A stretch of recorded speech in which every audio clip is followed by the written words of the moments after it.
What's up, everybody? It's Soren Baker here on Unique Access, and today we're joined by Ben Merlis. Thank you for coming through, Ben. And Ben is the author of the new book, Goin Off, the story of the Juice Crew and Cold Chillin Records on BMG Books.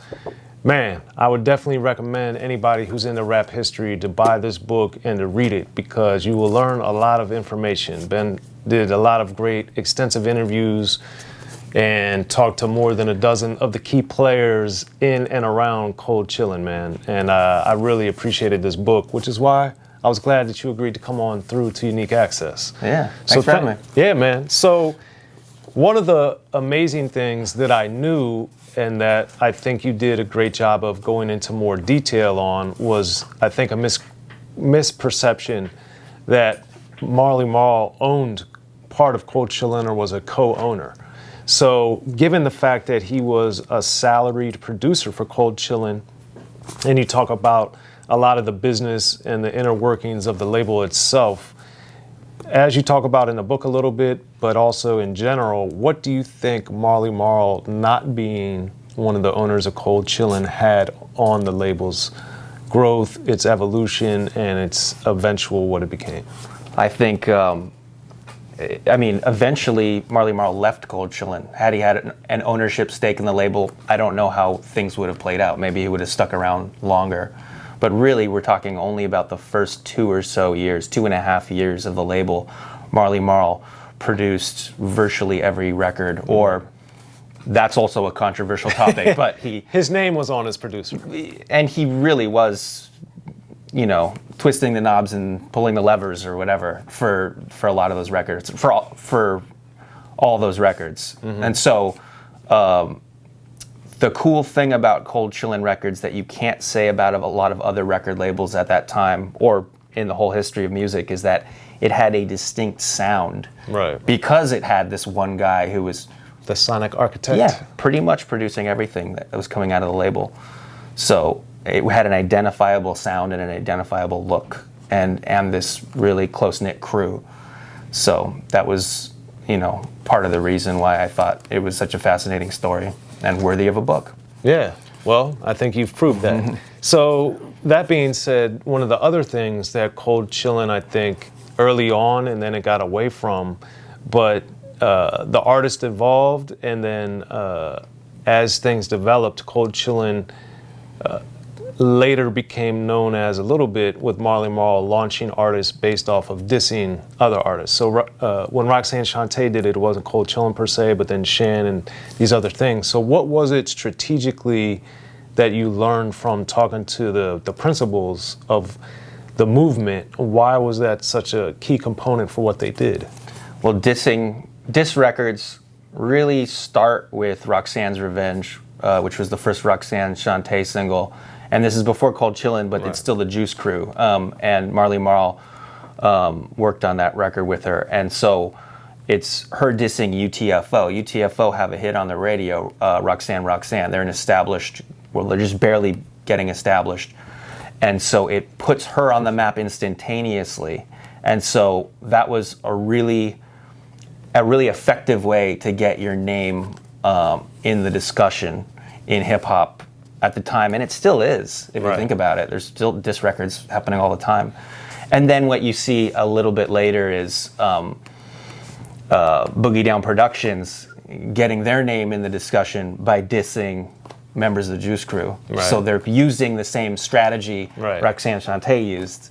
They're flipping against the crew, yeah. So, yeah, I always thought that was interesting in the sense that here we have this great stable of artists, and that's something that they really helped the Juice Crew in general, not necessarily Cold Chillin, but that helped get them notoriety, and then it also hurt them later with Shan against Boogie Down Productions, I would argue. Right. Now, artistically, with the Juice Crew and Cold Chillin artists in particular, I guess you would want to say the guys and Shante per se, but what, looking at the book, makes them so important and distinctive? Because the one thing that was great about them was that they all had, to me, different lanes lyrically and stylistically, even though as you had said, the sound of Cold Chillin was specific, but I'd say artistically the rappers were very different. Right. exactly. So how were they able to pull that off?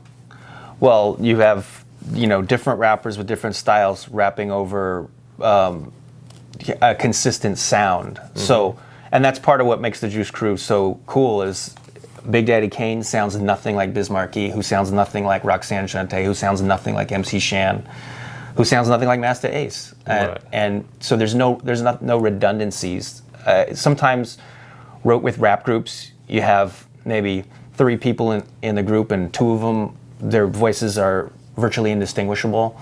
And it's kind of cool that they can play off each other's vocals, almost like one person split himself into 2. But with the Juice Crew, it was everyone was unique, everyone had a place. And then on the ownership side, I wanted you to explain the players and what their respective roles were for Cold Chillin. The rappers themselves? No, the owners. Oh, the owners. Yeah. Okay. Fly Tie. Right. So Len Fischelberg is the owner of this record label called Prism, which starts in 1978 as a disco label. This is at the height of disco.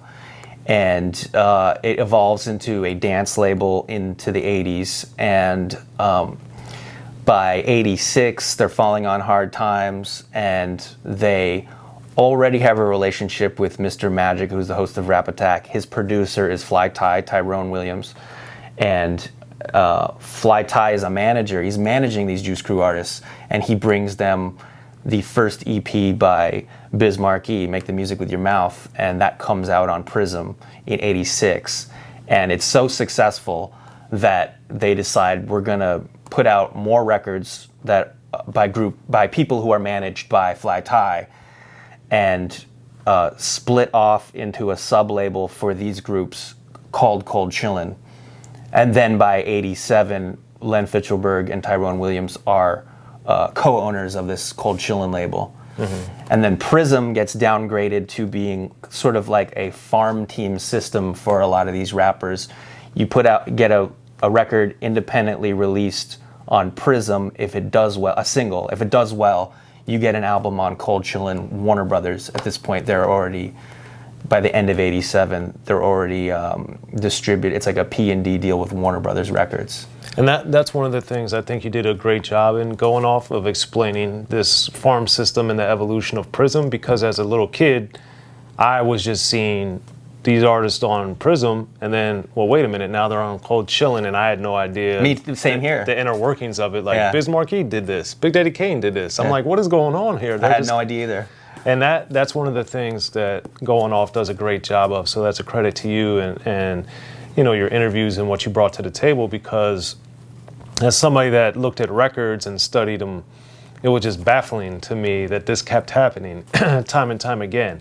So as the label continued, one of the things I thought was interesting is it's not really, I guess, until the Big Daddy Kane, Kool G Rap type of era where there's this, I would say, from what I knew and then reading in your book and then interviewing basically everybody over the years in the book, more or less, that there was this kind of actual competition lyrically of like, who's better? So for you, talking to the artists, understanding the history and writing the book, what did you learn about how the rivalry to be the best artist on Cold Chillin impacted anyone? Well, in the case of Big Daddy Kane and Kool G Rap, it was a friendly rivalry. They were friends with each other. There wasn't any animosity. Yeah, there's no animosity. They were just, they helped push each other. And so that's always helpful, like in a creative environment like that, to have people kind of trying to one-up each other in a friendly sort of way. And so you get, there's a track that got played on Mr. Magic's Rap Attack, which is Kool G Rap and Kane rapping back and forth. And that was the inspiration for the symphony, which came maybe, 6 months later. Marley Marl produced this posse cut with Kane and G Rap, and then added a few others on there, Craig G and Masta Ace, who originally wasn't even supposed to be on the track. Right. And he was at the right place at the right time, and he was really good. If he wasn't good, they wouldn't have kept his verse, but he really impressed everybody else in the room at the time. So. And speaking of Masta Ace, in my opinion, he's one of the best rappers ever, and he's also different in the sense of how he got into the crew. And one of the things that I liked about Goin Off was you explained how Ace's music didn't necessarily reflect what was going on kind of behind the scenes with him and his career. And how he had to struggle to get Marley's attention, and then he had problems with his contract and all these different things with Ace, but yet his music was, I would argue, with Kane, along with Kane, would Take a Look Around, Ace's first album, and then first and only Cold Chillin album, but then Kane had a lot of social commentary as well, and Take a Look Around, that's a lot of the album as well. Right. So, you know, and you talked to Ace for the book too, like what did you notice about his artistic perspective that was different from the other Cold Chillin artists? It was more, this is kind of a tired word, but conscious hip hop. Okay. But he was the only college educated person in, well, at least rapper, Right. in the Juice Crew at the time. And he went to University of Rhode Island, graduated, and then was on the symphony. So he had already gone through college, and I think he had kind of a more worldly perspective.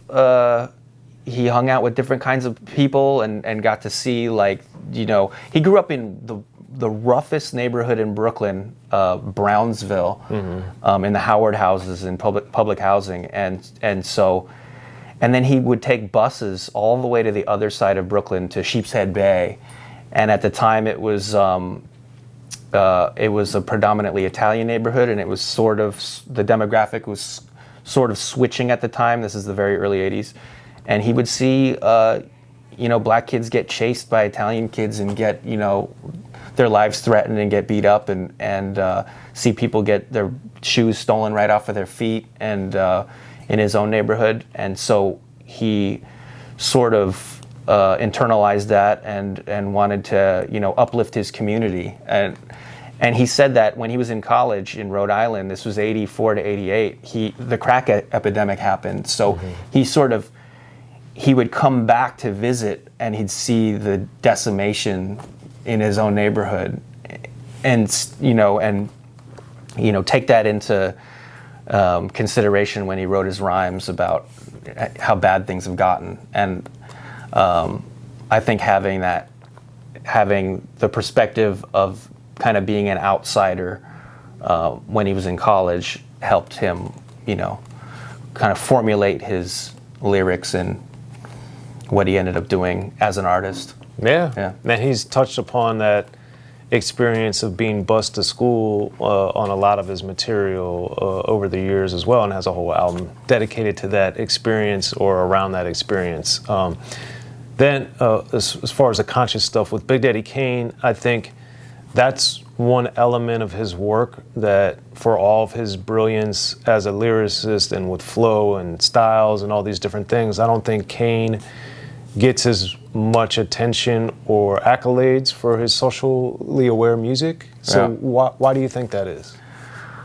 I think Kane he had this braggadocious style with Raw and Ain't No Half Steppin', and then he had this socially conscious angle to his records too, and then he also had the ladies' man angle, and so he was playing all these angles. And I think, honestly, I think it was the record covers that made people think like, he's just the ladies' man. Okay. Or, they'd see him with his shirt off on a record cover and they'd think, this is for girls. I don't know what they would think. A lot of those records are really good. They're phenomenal. Yeah.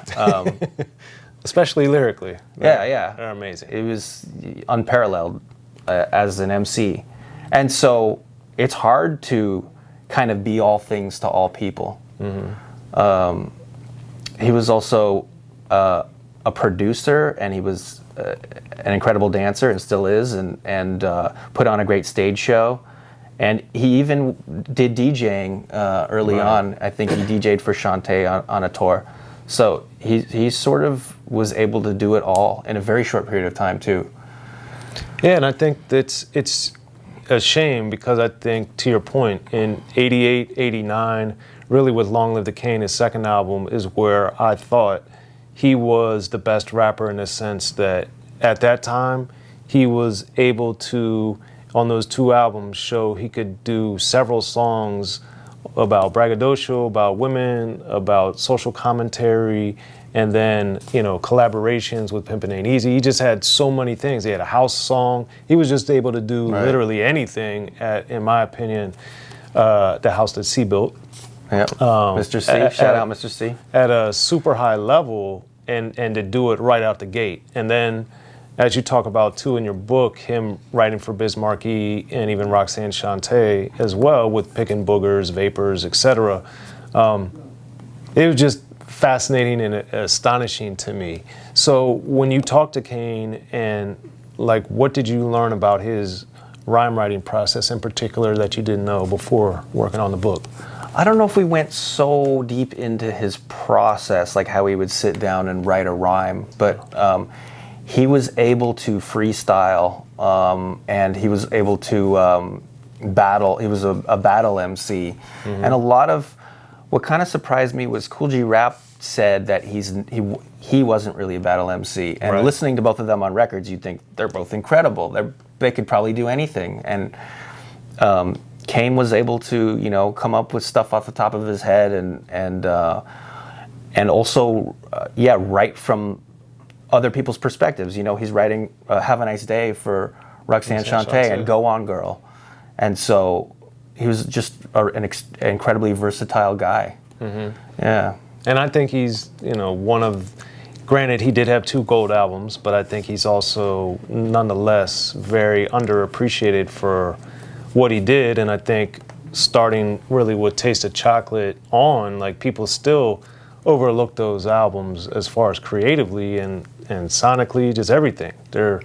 That's where I think the album cover really came in with the shirt off and stuff that hurt him in the hardcore rap world, but I think if people really listen to the album, it's still like an excellent album.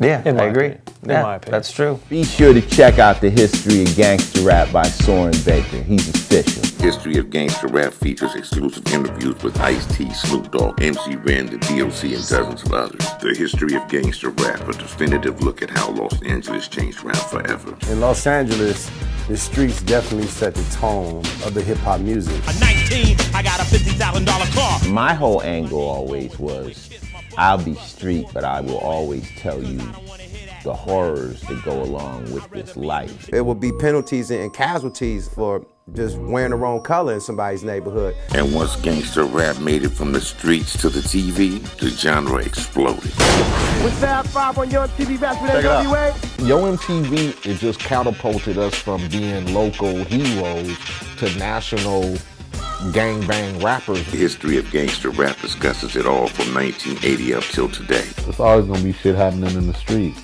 You know what I mean? So it's always gonna be something to talk about. The History of Gangster Rap in stores now.